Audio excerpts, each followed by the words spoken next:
O Senhor esteja conosco, Ele está no meio de nós. Proclamação do Evangelho de nosso Senhor Jesus Cristo, escrito por São Lucas. Glória a vós, Senhor.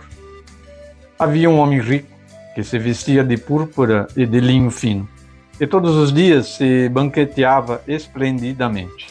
Havia também um mendigo chamado Lázaro, o qual, coberto de chagas, estava deitado à sua porta, desejando saciar-se com as migalhas que caíam da mesa do rico.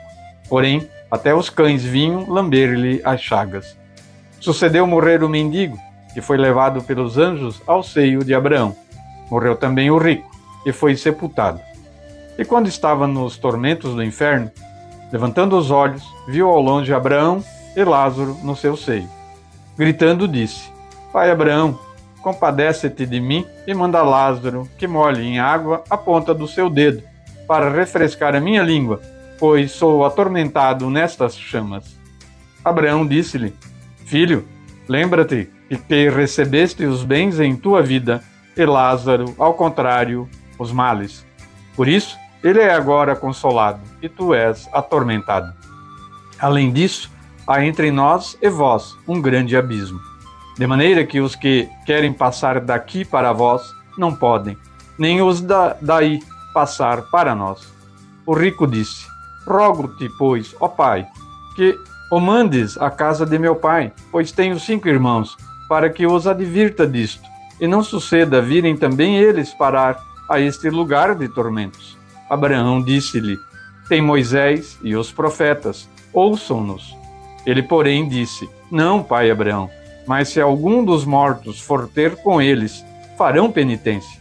Ele disse-lhes: Se não ouvem Moisés e os profetas, tampouco acreditarão, ainda que ressuscite alguns dos mortos. Palavras da salvação.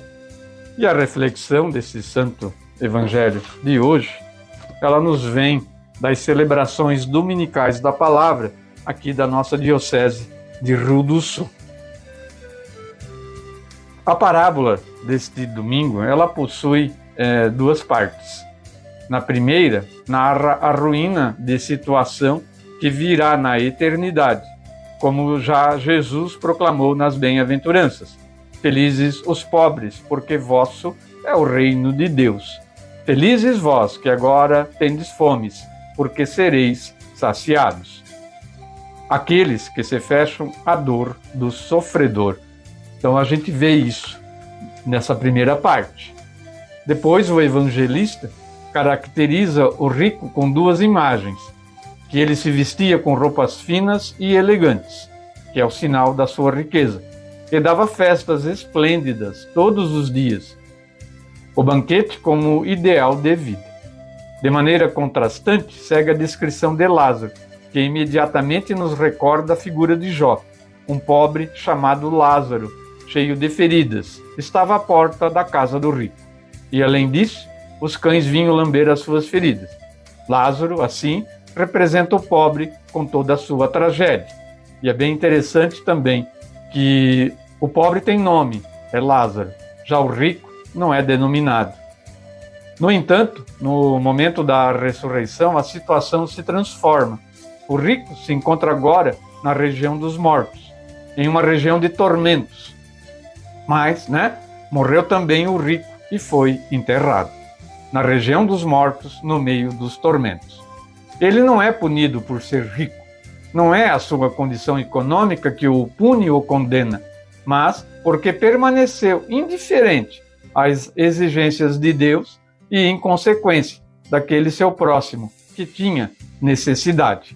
O Evangelho é claro, onde mostra que o rico se banqueteava, esbanjava, vivia uma vida desregada e não dava atenção nenhuma àquele pobre à sua porta.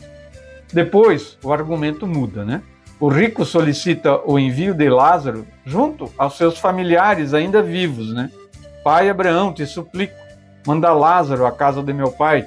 Tenho 5 irmãos, para que não venham também eles para este lugar de tormento, porque provavelmente viviam uma vida parecida com a dele. O objetivo do pedido da intercessão de Lázaro junto a seus irmãos, ele é negado. Abraão diz que há um abismo, né, não possível mais fazer essa ligação. Com esta súplica, ela nos ensina, o rico, que devemos construir pontes entre nós, aqui, nesse momento, nesta vida. As condições econômicas não devem ser ocasiões de abismos entre os irmãos. E mais, do ponto de vista da salvação, os abismos que construímos por aqui serão repetidos no eterno. O tema é muito dramático, mas ao mesmo tempo esclarecedor. O rico continua insistindo na intercessão do pobre Lázaro. Não, pai Abraão, mas se um dos mortos for até ele, certamente vão se converter. Aqui é um tema muito recorrente em nossos ambientes eclesiais, né? Ambientes da igreja.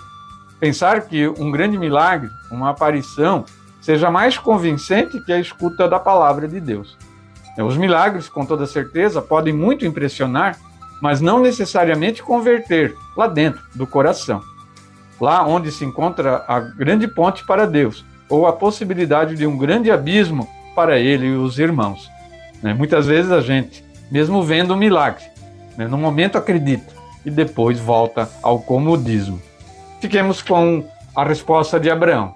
Se não escutam a Moisés nem aos profetas, eles não acreditarão, mesmo que alguém ressuscite dos mortos. Logo, há sempre tempo de construir mais pontes e menos abismos, entre nós.